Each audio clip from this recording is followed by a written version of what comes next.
some of the language efforts, I don't know that I even dreamed of something like this.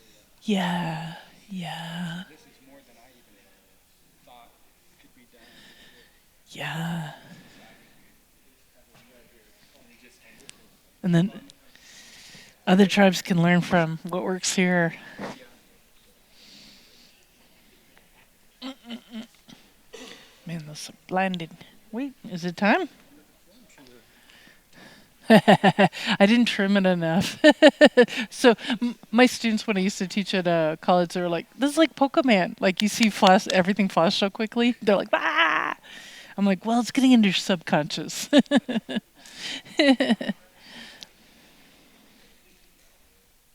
And then I don't know if someone yanks me off stage when I've talked too long. That should probably happen, or someone should be zip. I think they had a general like 1 hour. I Yeah, don't think that's a hard count. yeah. The last gentleman, he went until like I think he did like an hour and 10. Okay, yeah. He Let's was. see. I can set my alarm. Yeah, I think we're at time. Oh yeah, there we are, 3 o'clock. All right, setting alarm.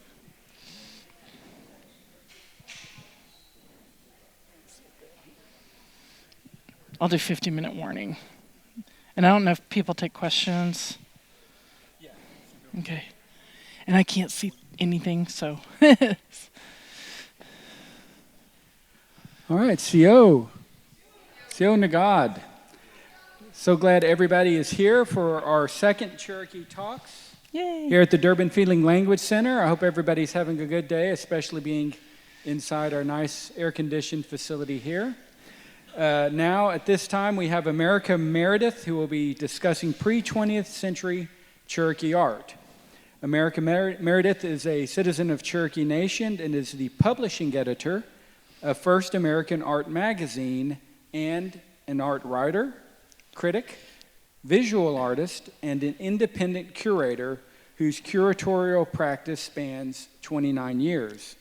She earned her MFA degree from the San Francisco Art Institute and taught Native American art history at the Institute of American Indian Arts, Santa Fe Community College, and at the Cherokee Humanities course, which You were I've part of. actually been part Yeah. of that as well. So we're glad to have her here. In 2018, she was named a Sequoia Fellow at Northeastern State University, and she is based in Norman, Oklahoma.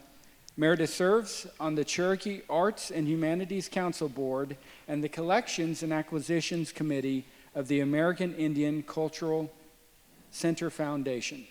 So I'd like to welcome America here for her talk, and I'm going to shut up and hand it over to her so I can sit Yay. and listen. Awesome. Thank you. Yeah. Thank you. And I know, sorry, I'm deafened by myself. This will hurt me more than it hurts you. But thank you. I know there's a million things going on, so thank you for taking some time to visit with me. And I should say that I don't have magazines here, but if you go to the Cherokee Homecoming Show or the Spider Gallery or the competitive art show in the other casino, that you can grab a free copy of First American Art Magazine. And yeah, I'm a little behind the times, because all these archaeologists, especially for the Eastern Band, are discovering new things constantly, but they don't publish yet because they're working and teaching new young indigenous archaeologists. So yeah, I just found out yesterday that there's a movement to not show photographs of funerary items. So these are items that are associated with graves, So I just learned that yesterday, and I definitely want to respect it. So I did kind of use Photoshop filters, and apparently the movement is to use illustrations or drawings or contemporary replicas of the funerary items. And I also speak pretty quickly, so just shout out if you're like, I didn't get that, and we all have our own perspectives, there is no one book on Cherokee art history. There's people, Building One Fire, and they say that's a philosophy book.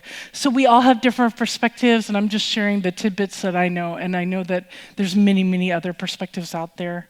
I think you just have to keep a really open mind, and take in new knowledge all the time.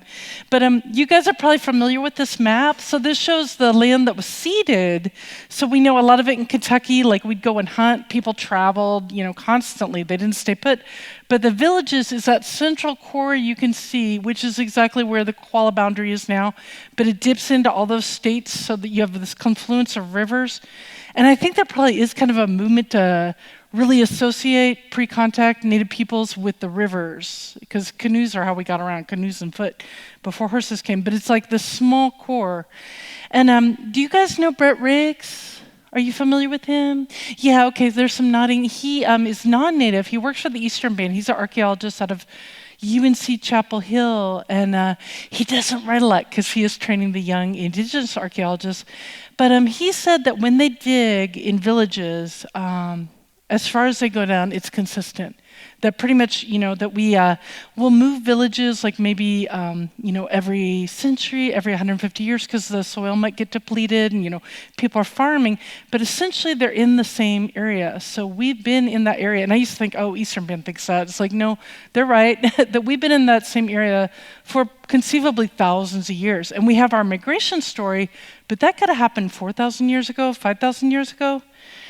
And then this, you might be familiar with this map too, and those areas that are lit up in yellow, we moved south after we defeated the Muskogee Creek in 1755, and we started taking over their land. But we definitely traveled and intermingled, but I think there's a lot of erasure in the southeast of Muskogee Creek people and their cultures. So I just want to always be sensitive. And yeah, that we're surrounded by tribes, and this is a really simplified map, because honestly, there's hundreds of tribes that will never know their name, that were killed by disease and warfare and displaced. So I think there's kind of a thinking like, oh, Southeast, it's all the same. It's like, no, we're so diverse, and there's so many other tribes. But we do know where our cultural core is, and I'm excited that they can pinpoint mounds that are associated with us, villages that are associated with us, rock art that is associated with Cherokee people. Yeah, so I actually kind of recommend it. There's a good essay called Proto-Iroquoian Divergence by Thomas White, a linguist, and you know how they can look at language and how it evolves and kind of guesstimate when people live. So there's thinking, we're called a Southern Iroquoian language, but the thinking is that they originated in the South, that we have been there for thousands of years. And actually those other Iroquoian tribes came from the South and migrated north. And one thing they saw is our words for wild animals and plants are similar. There's a relation, but there's no correlation between Northern Iroquoian words for agricultural products and our words, Cherokee words. So they think that they moved north, they migrated north before agriculture was invented. And you guys probably already know this, but the Southeast United States is one of the places in the entire world, they call it a cradle of civilization, where agriculture was independently invented. And it started with, my understanding is it started with gourds and then moved to squash, but we had our own crops. Yeah, so how many people have been here to Gadua? That is awesome. I tear up a lot, so I get emotional, but I love the fact that that's back in Cherokee hands. And you know, Tom Bell at Oklahoma Cherokee went there, and it was his grandmother's story that helped guide like how to find it, and that the tribe was able to buy it at a great price. And that kids plant crops there, they plant corn there, and you know, here's this. My understanding is, have I already ruined it? My understanding is the fish on the pole comes from Nachi people, and that's a hotly debated thing, so there might be many other stories about that. But, you know, that these ceremonial mounds, you know, ours were kind of smaller, but they were kind of the center of the community. Then you have the plaza where you have, you know, the ball game, which is, of course, a ball game, but it's also a metaphor for so much more. And, you know, this is called Little Brother of War because people would actually settle disputes that way. Yeah, and we lived in settled towns that would have, what's the word? Council houses. So Chris Rodning out of Tulane University, that's kind of his specialty. He's an archaeologist, and he looks at council houses. And what's interesting is, you know, archaeology is kind of dicey because they are digging up human remains, which is super creepy and ghoulish. But it's interesting because Cherokee women would often be buried below their houses where they lived, and Cherokee men would often be buried in Coweta, which is identified as a pre-contact Cherokee town. There are men buried in the walls of the council house. So I think they had a very, early times they had a very different perspective with death and human remains than many other tribes and maybe that we have today. Yeah, so these are bird points. I don't know if any of you are flint nappers, but that's something, not my specialty at all. But, it's still, you can almost look at it as abstract art, that they didn't have to make these beautiful. But you can see that the white is that dolomite. I'm not a geologist, but even, tools people made beautiful. There was always an aesthetic concern. And then you guys are probably familiar with chungi, so there'll be small little ones, and then this is a very large one, and you can see it's exactly from Cherokee, North Carolina, but the large ones would be owned by villages, and they would be used generation after generation. So again, and chungi, that you're rolling this discoid, and then two men will throw spears at it, and the closer you get, you want to hit the center, then you'll win. So people would gamble, but they'd also predict the future and settle disputes. So a lot of these games, the games are, many layers of what's going on. And it's interesting that museums who are trying to be sensitive and work with tribes will find often the games are some of the most culturally sensitive items. But, I always try to cite my sources. So this comes from my big brother, so a very academic source. But he always told me when I was growing up that we were really known as pipe carvers and stone carvers, and that we carve bowls too, not only stone pipes, out of stereotype or soapstone, which is a really soft stone. And I don't know if you guys have worked with it, but you can carve it with a penknife. And that's what we would export to other tribes too. So you'll see Cherokee-style pipes and bowls that they can trace back to the quarries. They found quarries where pre-contact people were mining and fashioning these shapes, and they'll find shattered bowls, But you'll find them far afield because we traveled and we traded freely. And then, these weren't called Cherokee marbles back in the day, but I have heard that's a Oklahoma thing. That's not an Eastern thing. So these are from Cherokee, North Carolina, and they are pre-contact. And they're just really beautiful. And I love that Hastings shade really popularized these. So if you need a relaxing hobby, you can start carving your own stone balls because it works. It's very laborious and it takes a long time.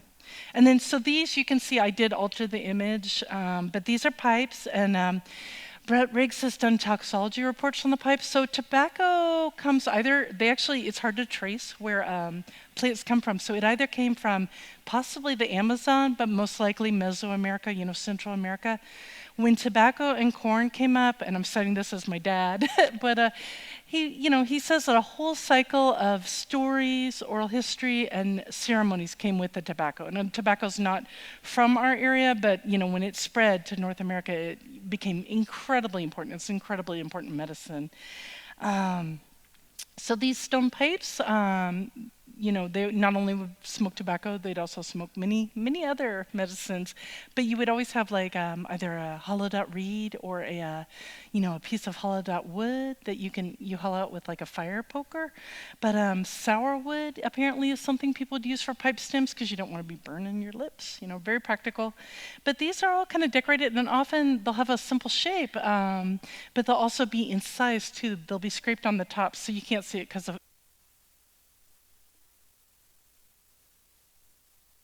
But I've seen stone pipes and clay pipes that are perfectly rectangular or square. So it's interesting how there's this mathematical image too. We get little hints of what pre-contact math looked like. So this is a very large stereotype pipe, and it might be a crested duck. I like how it looks like a mohawk. You guys have probably seen bowls with the same bird shape. But it's huge. So these huge pipes would not belong to an individual. They're not portable. They would belong to a community.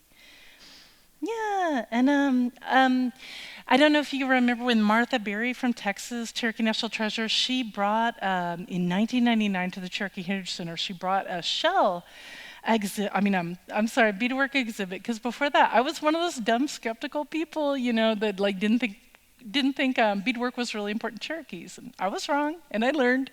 But Yeah, in the catalog, they talk about that in the old country in Tennessee, North Carolina, that every single Cherokee household, there's evidence of that they would make shell beads. Like, it wasn't specialized, everyone did it. So you think, how laborious is that? But there's little fragments and dust. I do like the fact that some archaeology just comes from garbage. I'm like, okay, if you're reading through garbage, that's fine. But you can see the incredible diversity of beads. And these, the round ones, you know, you cut the shell. They're using flint and quartz stone knives, but then you can abrade them. You can string them together and abrade them, you know, with sand and water on a stone, and you're just rolling it to make this round disc shape. And you can see those larger ones have incised cuts. So it's like just an incredible wealth of different shell shapes. And these were mostly brought up. Here you can see that kind of X-ray, and they call it a columella, but that center of like a whelk or conch shell, that's really strong part of the shell, and that's what they would use to carve beads.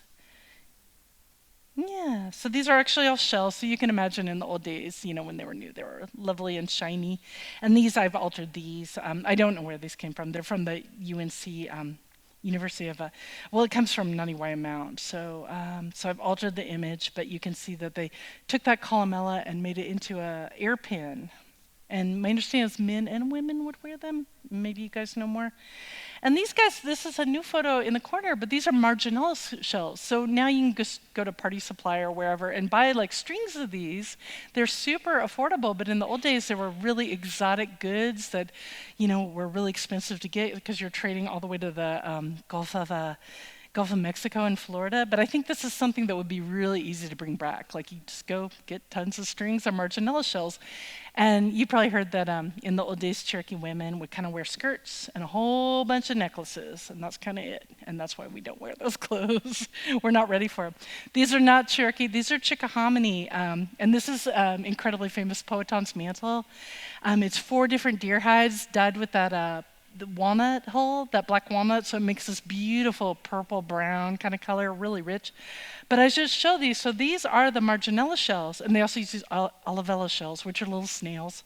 But so they would grind these shells and make them into beads, and then they would do that kind of beadwork. So these are Chickahominy, but I just show these because these are a possibility. Like, when people find a bunch of these marginal shells, it might have once been this kind of beadwork that this is applique beadwork, you know, with these shells. And, you know, over time, of course, the hides degenerate. The Southeast is a very humid climate, so anything perishable is going to perish unless it's in a cave. So that's where we find, like, old basketry.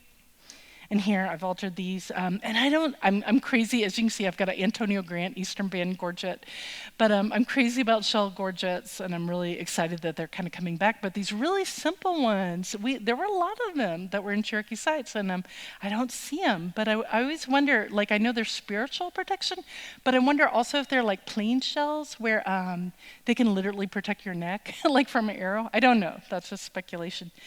And I don't know if any of you guys did Boy Scouts and did those pump drills. You can use them to make fires, but you can also use a flint point, and you can drill holes with them. So that's how they get these circles carved into these, is with that pump drill technology. So these illustrations, this Lick Creek, so there's, you know, in Mississippian society, which is all these hundreds and hundreds of different tribes,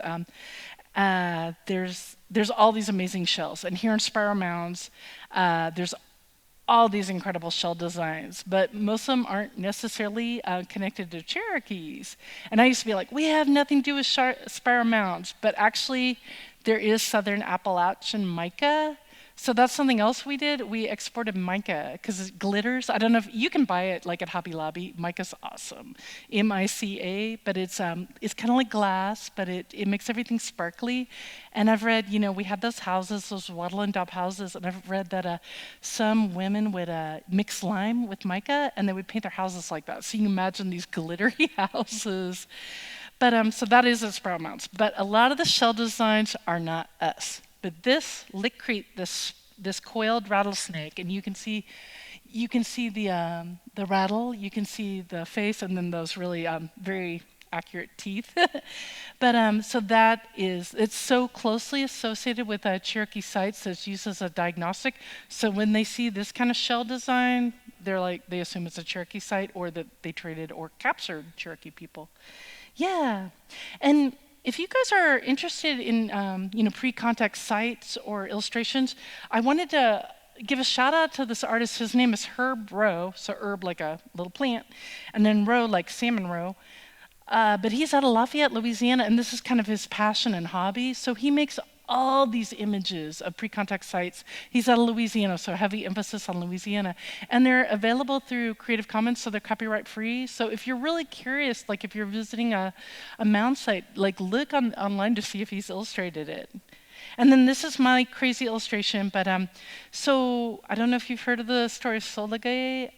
So Bill Glass has talked about it. He's illustrated it, and then the Turtle Island Liars Club, they've talked about it. But so there's a tendency when people see any kind of serpentine thing that's, an immortal being to associate it with Uktana. But I think there's many, many, many different types of reptiles, So my understanding is this does represent Soligay, and you guys might have heard different. But so Soligay he's an immortal with a snake's head, and we were all captives of these mound builders, and they had kind of enslaved us. So this snake-headed immortal, Soligay, came down from the heavens, and he taught Cherokee people how to fly and how to free ourselves from this captivity.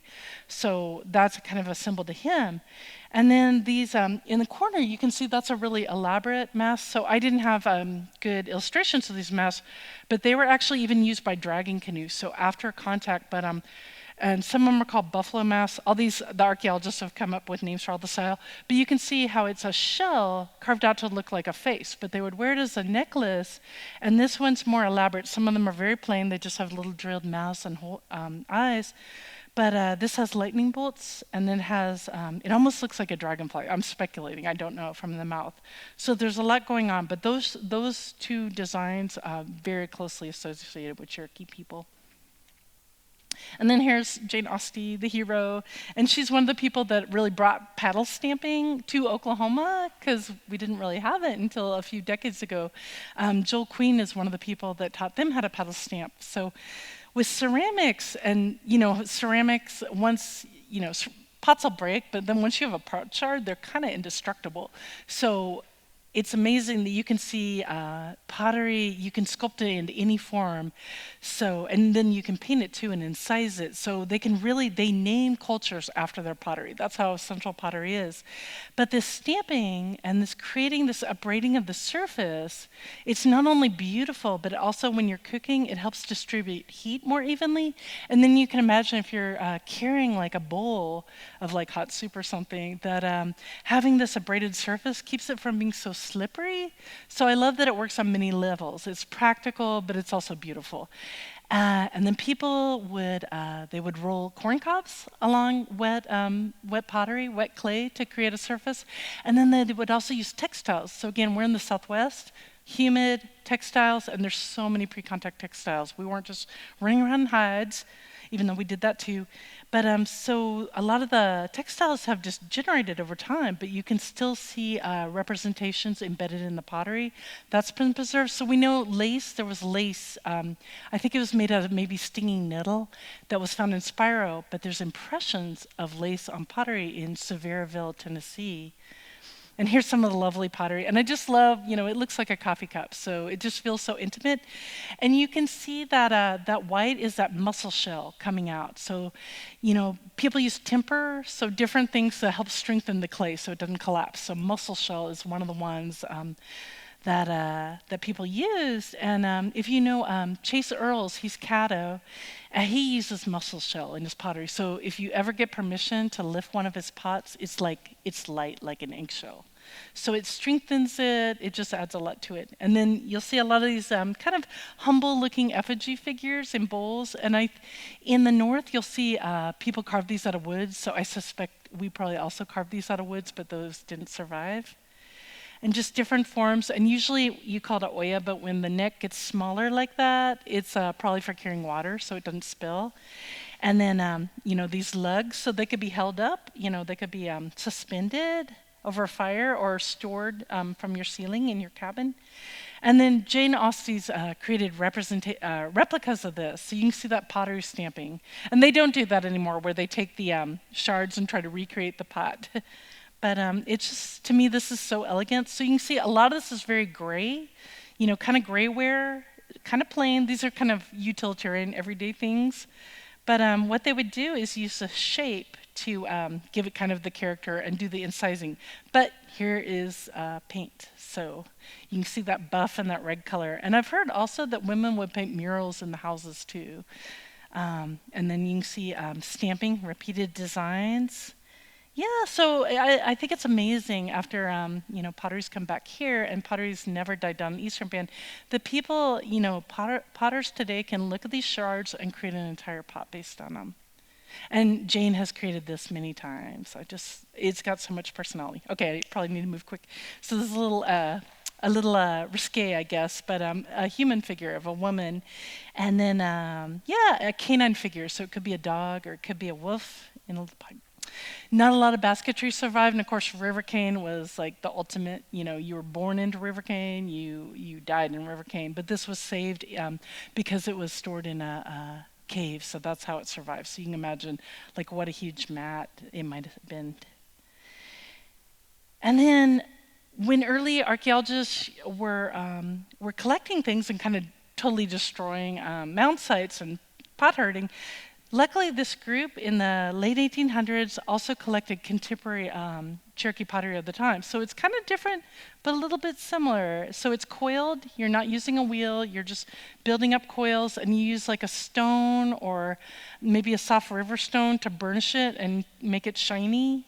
And then you see these kind of swirls in all these early pre-contact pottery, but I love that even in the 1800s they were still using these kind of coiled designs. And some people associate it with wind or water, and then some people associate it with the Milky Way and celestial things. And we did have blackware. I think when Joel Queen started showing these black pots, it's like, what? But we always had blackware, and I'm not a potter, but my understanding is you can use animal dung to take out the oxidation and create this black color when you're firing. And this is from the late 19th century, and I love that it's fingernails along the top. You really have the hand of the artist. And if you, in the shells, if you're looking at those reptilian shapes, they had that same cross-hatching that you see in this kind of flower design. And I love that that's continued through the years. And this kind of cross-hatching, you'll see it represent fur or scales. You'll see it a lot. Kind of different colors. So Eastern Band, Catawbas had a big influence, and Catawbas briefly moved in with the Eastern Band. That didn't work out. They moved out. But there was some intermarriage, and there was a lot of trade with pottery. And not a great mystery. It's like, why did Eastern Band get influenced by Catawba pottery? In the late 1800s, they had a day school, and the art teacher was Catawba. So that's why a lot of Cherokees have Catawba influence. And okay, so 1700s we know was a time of horrible warfare, destruction. British people would come through and burn all the villages. Americans would come through and burn all the villages. But I love the fact that this isn't archaeological. It was collected from a person, but it's a portrait of a man from the 1700s. He's eating corn. I think it's so great. And you can see he's got that scalp lock and a hunchback. So there's a lot going on with this pipe. Yeah, so not a lot from that time period, but I love how here's a portrait of people and what they thought was important, which is eating corn. That's still important. And this cracks me up because to me this pop art, like this is a Victorian woman's shoe and it's a pipe, I think we always had a good sense of humor, but I love how you have that same cross-hatching. And then squirrel pipes. And I've asked people, and maybe you guys have ideas, why do we constantly make squirrel pipes? Because there's no squirrel clan that I know of. I don't know what squirrel medicine would do. Maybe it'd cure ADHD. But, and then this man who's reading a book, I love how our writing, Sequoia script is a part of our core culture. So here, he's reading a book, and this is from the 19th century. And my understanding is the words on it in Cherokee syllabary say, "I am the greatest." So people had healthy self-esteem too. And of course we're completely known for our river cane basketry, and these early European people that would come here, they would collect Cherokee basketry, the stacking baskets, and there's letters about how beautiful they thought they were completely impressed. So this is before 1720 25. So it's really early. I think it's in a European collection, and it's, double weave. So, river cane, if you've worked with it, which I never have, you cut it open and the interior is not shiny. It's pith. So it just makes sense to have these, you're simultaneously weaving an outer basket and an inner basket, and you can have different designs on the interior and exterior. And the fact that they have lids, really this is 4 baskets in one. But I love that people, especially Eastern Bean people, use the same dyes today. There's a lot of different dyes, but typically it's black walnut for the black, yellow root for the yellow, hey, and then red root for the blood root for the red is typically it, the dyes. And river cane, of course, is the only indigenous bamboo in North America. How am I for time? I'm doing good. Oh my God, it's a Christmas miracle. Yeah, and I used to think when I went to, when it went to the southeast, I was like, oh, that's river cane, and people are like, no, that's bamboo. So what's special about river cane, and some of you guys might work with river cane, is that there aren't segments. So bamboo, if you cut it open, there's like segments, so it's not good for basketry. River cane's hollow on the inside, so you can just, and in the old days it'd grow incredibly tall and thick, so you could just slice it up and make these giant baskets and mats. And it is hard to work with, so I'm really grateful that some people still work with it. Yeah, some more of these beautiful baskets. And it's amazing how the colors stay true. So pre-removal, and then mats. And I guess there's Muskogee Creek people here in Oklahoma that make river cane mats still, like Mary Smith. And then here's the bloodroot. And I know some people have been able to grow this in Oklahoma. I know it's pretty hard to grow. It's made for the deep forest. And, when you nick the root, red juice will come out, hence the name. And it's also a medicine that people use. And I think this is so interesting because we really associate here with root runner baskets like honeysuckle that was introduced from Asia in the late 19th century and buckbrush. But here, 1810. That there were Eastern Band people. And I love that we know the name of the artist, Mary Scott Vance, so probably half the room or more is related to her, the basket weaver. But I think it's really cool. And I think in the old days, people used whatever was available. They didn't really limit themselves. So there are bark baskets that you would use for gathering berries. There are grass baskets that would be coiled. So, if it worked and if it was on hand, people used it and made it. And this is Will West Long. So he went to Hampton Institute. So he did go to boarding school. But what's special about Hampton is it was for freedmen. And it was so they kind of taught the students to be proud of who they are. So that's not like the later boarding schools like Carlisle where they're trying to beat the Indian out of the kids. So it's really interesting that he was able to go to the school and in Philadelphia at American Philosopher Society, I think it is, or American Philosophical Society, they have his notebooks. So you can go and read. I have no idea what they say because my Cherokee's like a 1-year-old. But he was a prolific writer, but he went to school, went to the East, he went back home to the Eastern Band and became a medicine man. And he really worked with a lot of the early anthropologists and shared, what was appropriate. And you guys probably recognize on the left is a bear and on the right is a buffalo. And over time, the buffalo, and now they've reintroduced buffalo and elk to Eastern Band, but, they kind of started conflating the buffalo and the horns with Satan. So I think he was like kind of playing with that. This is him wearing one of the masks he carved. And I love how he looks dapper, but also very scary. And I love that, is it in the last 20 years, last 10 years, that a lot of animal dances that they did in Eastern Band have now come back to Oklahoma. So, and you probably know, these aren't booger masks. That booger masks are usually gourds and they're very phallic. And this is a hunting mask. So I've talked to people, and you guys might have other opinions, but there tend not to be medicine on the mask. It's not like other tribes where you don't look at the mask. Like Haudenosaunee, Cornhusk Society masks and false face masks, you don't even look at a photocopy of those, because they're carved into living trees and they are healing masks, and you don't look at them outside when they're being used for healing ceremony. They're living beings, so even a photocopy will have some of the essence of the original. So these might have medicine, but it would be for hunting. It would be to help hunt. So, and I'm like, I don't understand, but it's not, no one asked me like why you would dress up like a wildcat to hunt. I guess you get their powers, but it seems like you would scare the heck out of the animals you're hunting, but it worked. Otherwise, I wouldn't use it. Yeah, so again, not a lot of clothing, and not a lot of clothing survived. These are Nachi people from Louisiana, but my understanding is women kind of dress the same. Is they would have, and we did have a lot of textiles, and it's so exciting to see people like Betty Frog like revive twining and bring it back and kind of envision what it looked like. But women would wear.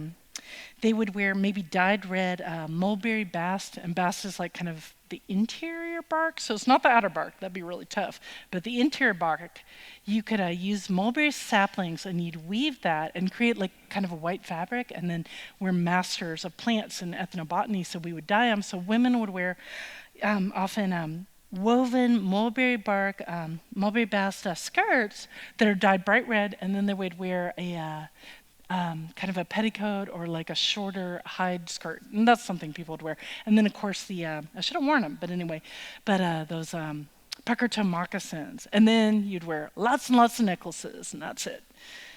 Yeah, and a lot of Southeastern women. There's a lot of culture exchange between the different Southeastern tribes. And men would wear loincloths and shoes. Okay, this is maybe controversial. So this went to Europe in the 1700s. It went to Scotland, and it came. Martha Berry, with that art show in 1999, they brought this back. So my understanding is the curator flew on a plane with this like next to him because it's so precious. You know, this 18th century cap, and you can see the early beadwork, how they're using like little metal tinklers, and they're thinking this is woodland buffalo. So our little small buffalo that lived in the southeast. So that's that brown kind of fabric textile that they've interwoven those white beads. And when glass beads were introduced, people were really excited by them, but what they loved most was white, because it took the place of those really laborious, hard to make white shell beads, and also pearls. So that's something else that we could bring back, is like wearing tons and tons of freshwater pearls, because they're really affordable. So they kind of fit that need for these white beads. But there's also, at the Heritage Center, people were kind of creeped out by this royally, and they thought, is this bear skin or is it human skin? I don't know. I wasn't there. But anyway, and they do not know if this is Muskogee Creek or if it's Cherokee. And sorry, these slides are a little old. Now they're Muskogee. They don't go by creek. But so that brown is woven buffalo fur. And there's a Choctaw group that is relearning how to do this. And if you know Margaret Roach Wheeler, she's this amazing Chickasaw textile artist. She has worked with buffalo. So there's people that are creating fabric and textiles out of buffalo. And you can see the bottom, a lot of our early beadwork was very angular. And this curvilinear style came in with the seed beads, especially those glass beads imported from Europe. And Martha Berry is the one who really popularized using 2-needle applique. So, and do any of you guys do that? Okay, you're a super genius, so you can do that. But so you have one strand with one needle, has the beads, and then you're tacking them down, so you can really do these curvilinear designs. And at this top, my understanding is all the southeastern tribes, like Coshada, Alabama, I think we always forget about them, Choctaw, Muskogee, Cherokee, that men would wear these across their chests, and they're called baldric sashes, and they usually wear red, white, and blue. You know, you get the Stroud, the wool trade cloth, and you get the red. And my understanding is it would kind of identify what village you're from. It wouldn't necessarily be your clan, it'd be your village. And Mississippi Choctaw never stopped doing their beadwork. They never stopped. So southeastern beadwork never stopped. There were different communities that really kept it going, and they evolved it. But so men would typically wear these, and there's thinking that these shapes might be associated with breath. The Muskogee Wing Clan, you'll see a lot of their bandolier bags that'll have these kind of, designs, and then people also think it is associated with dance steps, and then celestial movements. And I think, like, I try to stay humble and be like, I don't know, but there's many possibilities, and I think a lot of these symbols work on many, many different levels. And then Cherokee beadwork rules. I'm so grateful to Martha Berry for opening my eyes, and it's so exciting to see. I hope you all saw Carolyn Pallett's bandolier bags at Homecoming Show. Like, whenever we had access to color, we went crazy with color. And you can see, this actually belongs to, or no, it doesn't. It belonged to my cousin. She's salty. It's in a private collection. But her great, however many grandmothers, she knows who owned these moccasins, these women moccasins. So you'll see that pucker toe. So it's a single piece of hide. It's folded over, sewed up that seam. They do beadwork on the top. You can see ribbons around the side. The ribbons fade. It's usually deer hide, but early ones have like groundhog, kind of anything, all sorts. And elk hide's really tough. But people use different animals, but deer hide typically. And then the ribbons came in from Europe because French mills would make them. These silk ribbons are amazing, but they fought their revolution, right? They did not like the excess of the royal class in the 1700s, so they're like, revolution. So it was really passé to be wearing these crazy multicolored silk ribbons, so they exported them to North America, and all the tribes kind of developed their own styles with them. So and you can see kind of on the right that's separate. The top beadwork is separate. So a lot of time, if you sew the beadwork onto cloth, you can use it from moccasin to moccasin. Kind of repurpose. And this poor little one doesn't have a match, but I love it. And I love reading about how Muskogee and Seminole beadworkers will describe Cherokees, and they're like, yeah, plants. So usually, often as not, you'll see a lot of plants and botanical information, and you're like, what else does it mean? And there's a lot of speculation. And these are that same kind of beautiful brown purple design that we saw, color that we see, and that's a deer hide that's smoked. It's tanned, it's smoked, and then dyed with black walnut hulls. And I know Mike Dart has experimented with using black walnut for his baskets. People use it. But unfortunately, it really eats into the hide, so it makes them really fragile. And then this is really exciting. This is over at University of Pennsylvania has so much Cherokee art. And a lot of it's early 20th century, and I don't think it's online. So if you're ever stuck in Philadelphia, go make an appointment to go see. But this looks ever so slightly like a snake. And that is completely intentional. You can see the eyes. You can see kind of that coiling tongue. So you'll see that in bandolier bags too, where it slightly looks like an animal, and that is absolutely intentional. And then this design that you see on the vamp, there's two of them, and it's this is like a circle. Usually it's a diamond. And then you'll have a double spout, and you'll see that Canada down to Florida. And I have a friend who's Cayuga. She's a beadworker, and she really has great cultural knowledge, and she calls it a celestial eye. I don't really know a lot about it. I just know that symbol appears over and over and over. I mean, I think this is a visual language, and it's and there, Carolyn Cypress, who's Seminole, she will bead bandolier bags. She'll have a dream, and then she'll bead her dream. So I'm like, whoa, she's so culturally connected. She still has this kind of aesthetic in her brain. So my same Cayuga beadworker friend, Tammy Rare, she suggested that this might be a maypop. And that Cherokee villages, they would always have passion flowers. And one thing that they would do, and morning glories, is when you grow corn, you can grow the vines of the plant among the corn, and that'll, it's medicine and food in of its own right, but it also maybe protects the corn from being knocked over by storms. Yeah, I've seen this in the British Museum. I'm like, that's Cherokee? But I think it's just very, very, very early. So it looks different than anything else, that really angular style. And that growth, you'll see that in a lot of Seminole moccasins, but it might represent corn stalks, maybe. And this is in the Denver Art Museum, the red one, and you can kind of see faintly an animal face on the flap. And a lot of these were made by women. Well, they were made by women in the old days and given to men. And Martha Berry's done a lot of studies about bandolier bags. They aren't really tightly connected, the strap to the bag itself. So it really wasn't meant to carry heavy weight. People call them shop pouches. Like, no, they're shop pouches, but those will be really plain. And really, I think a lot of these are kind of prayers for protection when they're traveling or going to war. And that's why they're invoking a lot of plants and a lot of animals to protect the wearer. And people would put their medicines and their pipes inside. And this is really interesting because beadwork was definitely used in diplomacy. So this is at the History Museum. You guys have probably seen this. It's in this town. But so it was made by Cherokee women. It was commissioned by Oh my God, Sam Houston, is that his name, who lived with the Cherokees? Yeah, thanks. And it was a gift to General Jackson. So if you can read that text, it says, for General Jackson, who of course, they were really trying to win him over and be like, yes, we're human beings, please protect our rights. And of course that failed. He completely, did not enforce our rights at all. So this is kind of a heartbreaking bag, but it's also so beautiful. And if you haven't seen it in person, definitely get a chance this weekend because it's so delicate. So what's going on is you have these white beads, and the interiors of the flowers aren't beads, they're that's silk ribbon. And then you can see that's pure embroidery on the inside. And Tanya Weevil has done a lot of the embroidery. And it's funny how some things get stamped like Indian. Like if it's beadwork, it's Indian. Native American. But if it's embroidery, we're like, but we did. We did a lot of embroidery and tatting.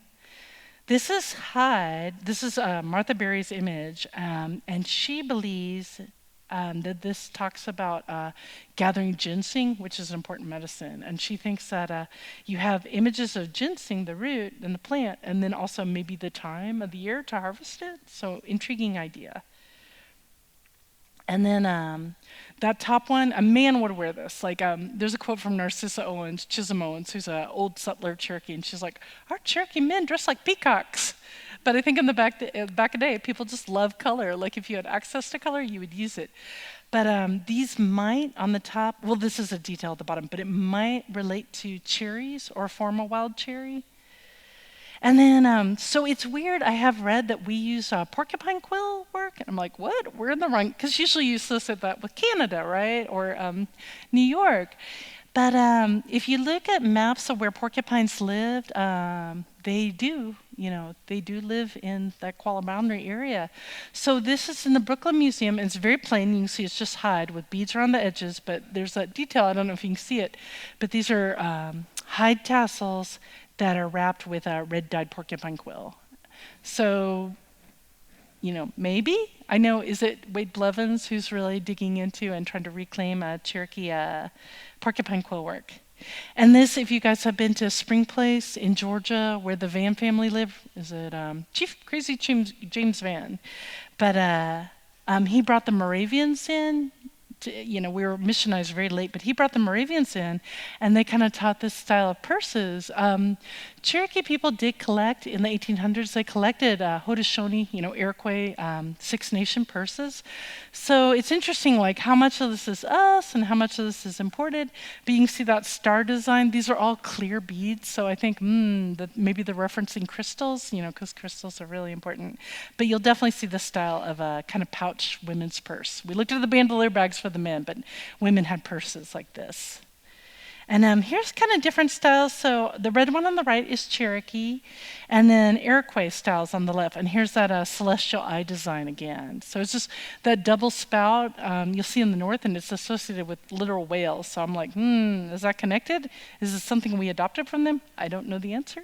I just like to wonder. And then you guys might be familiar with this. This belonged to a Cherokee family here, and it was a mantle. It is a beaded mantle that was carried on the Trail of Tears to Indian Territory. And the family, the patriarch of the family had it cut into pieces, so it must have been giant in the old days. And, every member of the family at the time got a piece. So my understanding is this has since been donated to the National Museum of the American Indian. Yeah, still good for time. It's a miracle. And I love how kind of psychedelic our beadwork is. Like, it's electric. And I love how people really use the negative space. So it's like light colors on top of black colors. And it's, obviously there's damage, but it's like, it's exciting. Like, it's not boring. So I love this beadwork style. And then this is where I was talking about the embroidery. There are a lot of frock coats that are from Oklahoma Indian Territory Cherokees. And this one, it's a front and a back, same coat. And they know the names of the people. So Nancy A. Riley and Polly Weber. And there's actually several of these. And they've been able to possibly identify these to the people. And I know Tanya Weevil has apparently there's a Tanya Weevil fan talk. But she's made a replica of this. And she says technically it is beadwork, because if you can see that turkey on the back, there's a little bit of glass beads in the turkey. But mainly it's embroidery. But you can see how it's kind of similar, related to the beadwork. And these frock coats, Cherokee men would wear them, but also they could be traded to non-Cherokee collectors as well. And then finger weaving is, we've been doing that forever, I think pre-contact. And I love, it's a hobby I'd like to pick up. I think it'd be very soothing. But Kendessa Tihi is someone here who's a master finger weaver. And then, okay, we're wrapping up, but Narcissa Chisholm Owens, she wrote her memoir. She was born in 1831 near Weber Falls, and she was wild. And her son became, I think, one of the first senators of Oklahoma when Oklahoma became a state, because who knew how to run governments? The tribes are kind of the only people with experience running governments. But very late in life, she was a music teacher at the Cherokee Female Seminary, and she's had a very colorful life. But late in life, she picked up painting. So this is in the Oklahoma Historical Society, and it is massive. It's a self-portrait. It's oil painting, and it's huge. So if you go to the Oklahoma Historical Society, ask to see that in collections. But yeah. And we love the fact that it's this giant self-portrait, and she's named Narcissa. So again, that good self-confidence. But I'm bending the rules on ending at in the 20th century. But I think it's cool that she lived here, but she was very cosmopolitan, and she entered the St. Louis Expo in 1904, and her father had gotten a peace medal from Thomas Jefferson, so she was kind of very enamored with Thomas Jefferson. So this is different generations of his family, but she entered this oil painting into the St. Louis Expo and won a silver medal. And then there's Sequoia. I couldn't get in the room because it's in the judicial chamber, so they wouldn't let me in, so it's kind of an angle. But the Sequoia has always been an important figure. But so a lot of people would look at this and be like, well, is it native? And for many, for most of the 20th century, they're like, well, she's native, but is this native art? And it's like, yeah, if a native person does it, then it's native art. So I think this speaks to how cosmopolitan people were in Indian Territory, that, we weren't just looking at our navels, we're also keeping up with what was going on in the world around us. And I'm bending the rules a little bit, wrapping up with Jenny Ross Cobb, who, she is the earliest known female Native American photographer in the United States. And I think it's pretty cool that she's right here in Park Hill. Oh, yep. So that's a 10-minute. But that she's right here in Park Hill. And, and I think we understand ourselves as early adopters of technology. Outside people think indigenous people are like, oh, well, you're like cavemen, you're primitive. And it's like, no. If we saw something useful, we adopted it. So cameras. And I love, she just does slices of life in this area. She went to the Cherokee Female Seminary. This is her, I think this is her little brother, and he's just, they just killed a turkey for dinner, so he's almost bigger than he is. And it's interesting to see, people are wearing Western clothing, and I think sometimes we don't think that looks Indian, but I think everyone's getting this, that we have to throw away other people's views of what Indian is. Like, we have to embrace our own history as a people. So people did. They kept up with fashion. This is here in Tahlequah when the train came. And she's capturing that moment. And she went to the female seminary, and then she graduated, and she taught school. So some people, and that's a typo, it's Christie, Oklahoma, not Krusty or Chusty. But so some people thought this was like a sad picture because you think of Indian residential schools, and it's like, no, and you guys probably know this, that the Cherokee Nation had one of the finest public school systems in the entire country. We had some of the highest literacy rate, and we had a network of schools. There was 150 different schools. So there were orphan schools, there were schools for freedmen, and there's schools in different communities. So the children could learn, but these were day schools, so they didn't have to leave their community and they could go home. So it's humble, it's a one-room schoolhouse, but she was able to teach. And I just think it's really magical. And I looked it up, it is open tomorrow, special, it's not usually open Sunday. So you can go see her camera and a whole exhibition of her photography at the Hunter's Home, if you haven't been there in Park Hill. And she became an early curator there, so I think I'm kind of obsessed with early Native curators. But in 1909, Cherokee citizens came together and they formed their own the Sequoia Historical Society, because I think Cherokees have always seen institutions and they want to preserve their knowledge and preserve the archives and the writing and the artwork, and also control how the story's told. So it's really exciting how many museums now that the nation can owns. But anyway, that is it. Yay, I didn't go over. It's a Christmas miracle.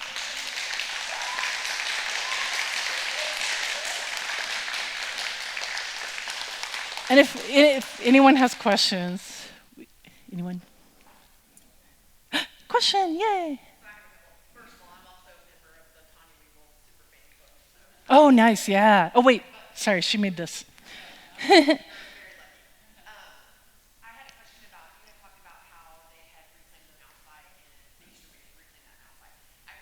Reclaim the what?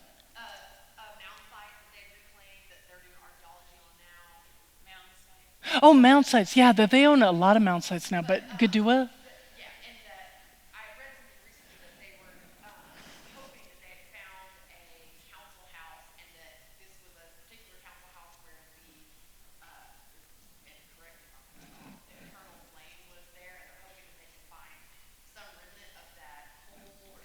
Whoa.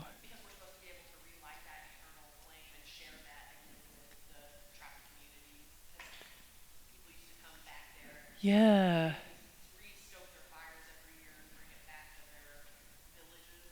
Yeah, and this is probably not something I am probably the best person to talk about, but like we walked the flames here. Like the flames came here, they were carried here, and then they walked. My understanding, 1940s, 1950s, they walked it back to Eastern Band. So our and this is well, I'm not the person to talk about this, but my understanding is like our ceremonial grounds here have that flame. But yeah, what you're talking about is probably like LiDAR, how they can use remote sensing to see the footprint of archaeological sites so they don't have to dig up the mounds and they can see where hearths were. Yeah. They did a dig? Ah.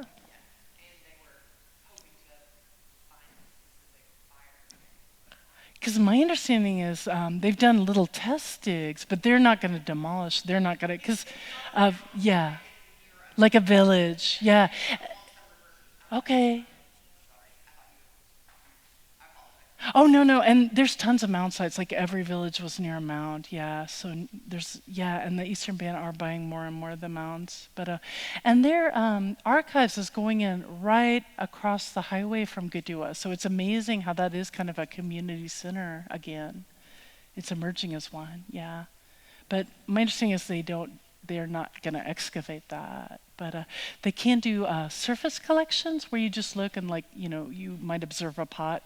But they found human remains. They know there's human remains there. So my understanding is they're not going to disturb those human remains. Because that's what's exciting is the tribes are taking over the archaeology. Yeah. Well, I'd like to say I really enjoyed your presentation. Oh, thank you. Very interesting. Do you know what the diamond mean on the skirts? I have been told that it is representative of the diamondback snake. That's what I've heard too. Okay. That's exactly what I've heard. I have to check with them. Yeah, I know. Tell us. Yeah. Everyone's using them, and I just wanted to know Right. that's what it meant. Yeah. That's my understanding too. Yeah, it's diamond, and I'm like, okay, because diamondback rattlesnakes don't seem like they figure in our stories a lot, but other people probably know the stories where they do figure. But my understanding is they're kind of protectors, that they can be used to protect sacred sites, and that we're not supposed to kill them. So I just avoid them as much as humanly possible. My mother also told me that dragonflies were snake doctors. Ooh, yeah, I have. Anyone else in the room has heard that they would doctor snakes. They would land on their heads and doctor them Wow. or gather medicine from them. I don't know Yeah. quite when, but so I always call them snake doctors. Yeah. It sounds snake doctor. Yeah. Ooh. And I go to the lake and they land on me. Oh, wow. When I'm floating in the water because that's relaxing. And I imagine I'm being doctored. You probably are, yeah. And then I know dragonflies are so important because they can change their direction mid-air. So I know that they kind of symbolize, the ability to be adaptable and think on your feet.